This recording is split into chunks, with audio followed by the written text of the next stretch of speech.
यहीं से दूसरा सवाल उठता है कि सीटों का बंटवारा कैसे होगा, क्या फॉर्मूला निकाला जाएगा। आप लगातार बता भी रहे हैं सीटों के बारे पे, किसके हिस्से कौन सीट जाने वाली है, तो जेडीयू और बीजेपी के बीच सीटों का बंटवारा कैसे होगा?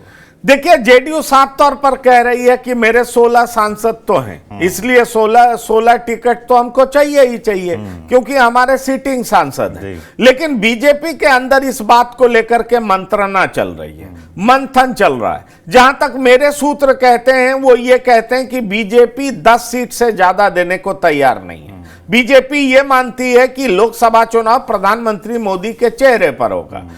जो बीजेपी का उम्मीदवार होगा उसके फायदे में उसके लिए जीत ज्यादा आसान होगी। लोग प्रधानमंत्री मोदी का चेहरा देख करके वोट करते हैं और कमल के फूल को ज्यादा पसंद करते हैं। इसलिए बीजेपी चाह रही है कि चूंकि आप मुख्यमंत्री हैं, आपके पास सत्ता है, मुख्यमंत्री पद तो आपसे छीना नहीं गया, लेकिन हम आपको लोकसभा में 10 से ज्यादा सीटें नहीं देंगे। लेकिन आप ध्यान करें, 2 दिन पहले भी ललन सिंह ने इस बात को लेकर के बयान दिया है कि नहीं, 16 सांसद हमारे हैं, इसलिए 16 पर तो हम लड़ेंगे ही।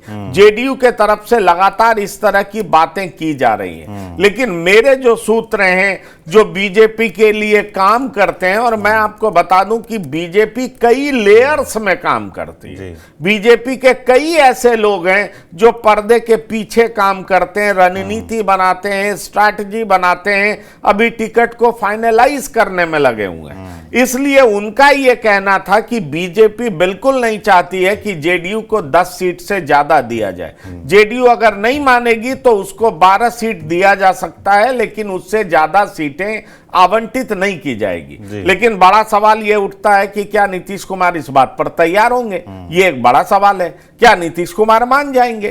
क्या जेडीयू मान जाएगी? मुझे तो इसकी संभावना कम दिखाई पड़ती है। लेकिन चूंकि अभी अभी बीजेपी के साथ आए हैं, मुझे लगता है संभावनाएं भी कम हैं। नहीं मानेंगे तो नाराज थोड़े हो सकते हैं, लेकिन इससे ज्यादा क्या करेंगे? तुरंत फेर बदल करना ये कोई सौरभ मजाक का खेल तो होता नहीं है। ऐसे ही नीतीश कुमार ने बार बार पाला बदल करके अपनी बड़ी क्रेडिबिलिटी खोई है, विश्वसनीयता खोई है। उनके विधायक जो है, उनका मनोबल टूटा हुआ है, वो हतोत्साहित है।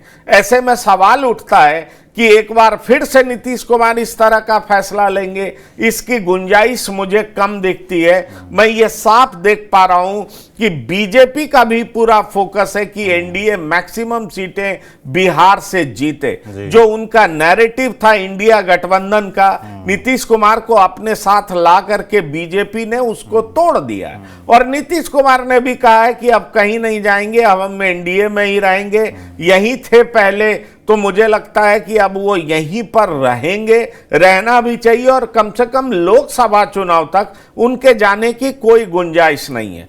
सीटों पे थोड़ा आप कह सकते हैं कि तल्खी हो सकती है। सीटों को लेकर के जो तमाम दल हैं उनको थोड़ी ज्यादा मशक्कत करनी पड़ सकती है, क्योंकि देखिए सीटों के बंटवारे में कई सारे पेच। पिछली बार आप याद करें तो मुख्य तौर पर 3 दल था, एक जेडीयू, दूसरी बीजेपी और तीसरा एलजेपी। चौथा तो कोई दल था नहीं, इसलिए 17-17, 34 और 6 एलजेपी को दे दिया गया था और सीटों का बंटवारा इस तरीके से हो गया था। लेकिन अगर आप इस बार देखें तो इस बार देखिए कि जेडीयू भी है, बीजेपी भी है, एलजेपी में भी 2 गुट है, एक पारस गुट है, एक चिराग का गुट है। दूसरा आप देखेंगे तो उपेंद्र कुशवाहा की पार्टी है, उनको भी सीटें चाहिए। फिर आप देखेंगे जीतन राम मांझी की पार्टी है, हिंदुस्तानी आवाम मोर्चा, उनको भी सीटें चाहिए। और फिर आप इससे आगे बढ़ें, अगर वीआईपी पार्टी एनडीए का हिस्सा बनती है, जिसके ज्यादा चांसेस हैं, कल के वीडियो में मैंने कहा था कि इसके चांसेस इसलिए ज्यादा हैं क्योंकि नीतीश कुमार जिधर होते हैं वीआईपी पार्टी उधर होती है। इसलिए वीआईपी पार्टी भी अगर आती है तो फिर इस 40 सीटों को किस तरीके से बांटा जा सकेगा, ये एक बड़ा सवाल है। अगर हम मान भी लें कि 16-16 सीट पर दोनों लड़ती हैं, जबकि मेरी जो जानकारी है कि बीजेपी हर हाल में 20 सीट पर लड़ेगी, 10 से 12 सीट पे जेडीयू लड़ेगी।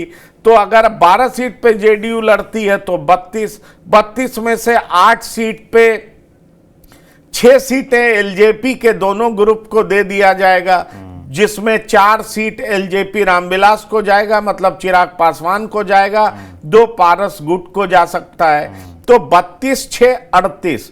अब बचे 2 सीट। 2 सीट में क्या उपेंद्र कुशवाहा, जीतन राम मांझी और वीआईपी पार्टी आ गई तो फिर कैसे बंटवारा होगा? ये एक बड़ा सवाल है। इसलिए हो सकता है कि अगर 20 पे बीजेपी लड़ती है तो अपने सिंबल पे वो लड़ाना चाहेगी पारस गुट के सांसदों को। हो सकता है अगर पारस गुट के सांसद नहीं मानते हैं तो बीजेपी 18 पर आ जाए।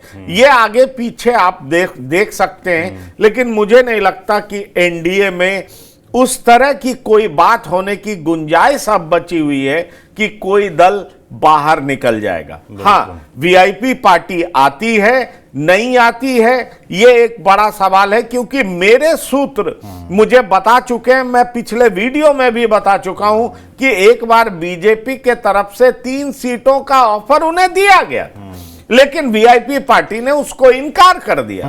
पर उस समय जेडीयू एनडीए में नहीं थी, इसलिए उस समय 3 सीटों का ऑफर था। लेकिन क्या अब 3 सीटें उनको दी जा सकती हैं? इसके चांसेस मुझे नहीं दिखाई पड़ते। इसलिए मैं आपसे कहना चाह रहा हूं सौरभ कि देखिए आने वाले समय में क्या होता है, पर सीटों के बंटवारे को लेकर के मंथन का दौर, मंत्रणा का दौर तेज है और काफी तेजी से चल रहा है, और आप देखेंगे कि जल्दी ही निष्कर्ष पर पहुंचा जा सकेगा। बिल्कुल।